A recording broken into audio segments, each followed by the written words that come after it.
Okay, so in this video, I wanted to talk about career paths and basically figuring out what your purpose in life is. And that could be something like career fulfillment, or it could be creative fulfillment, or somewhere in between.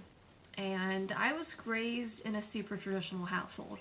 Because I was raised in a super traditional household, I was raised to believe that you were supposed to basically go to school, go to college, and then get a job.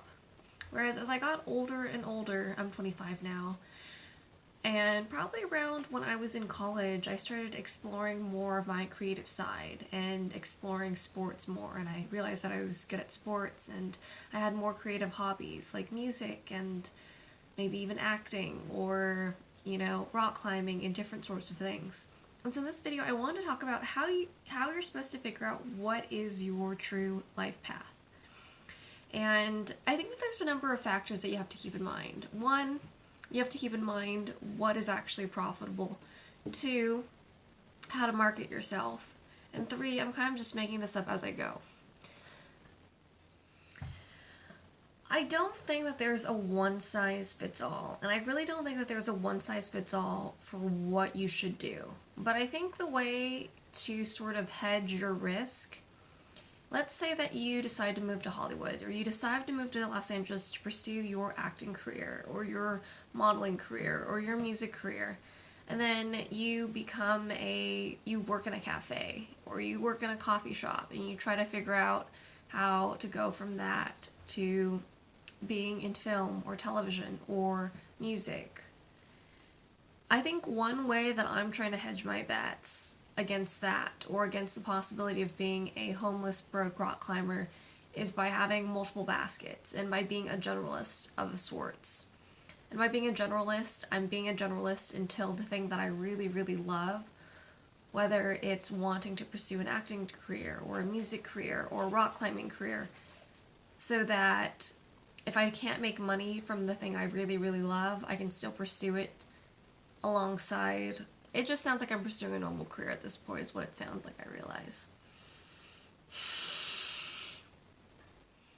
I realize that is what it sounds like, but I think if I ever got to a point where rock climbing took off for me and I could make money from endorsements or sponsorships or things like that, I would pursue rock climbing more heavily. Or if I could have a paying career acting, I would do it. Or if I could have a paying career modeling, I would do it.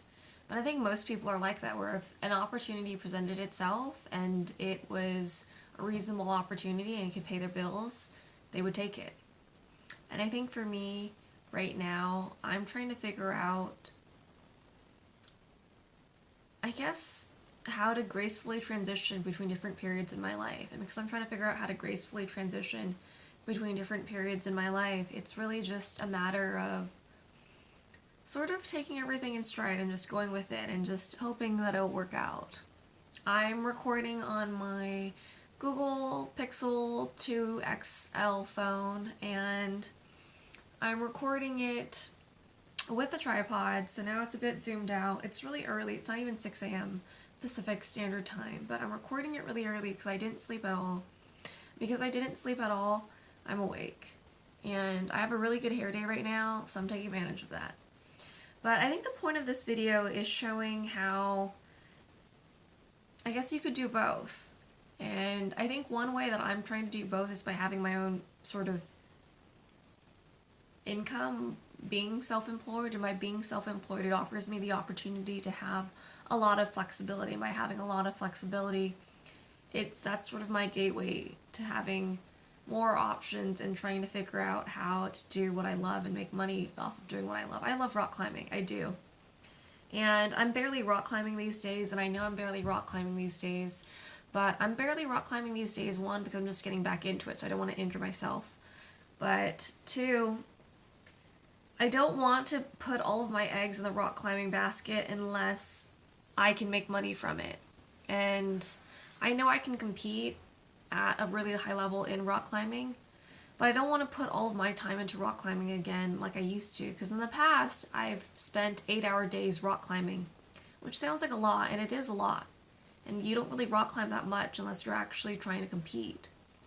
And I know I could compete at a really high level, but I don't know if I can make money from it. And if I knew I could make money from it, I'd probably be willing to jump into it again. But because I don't know if I can make money into it, I'm trying to find different ways to make it so that I could rock climb, but I could also, pay all my bills, pay food and rent and all of those different sorts of things. So, yeah, that's today's vlog.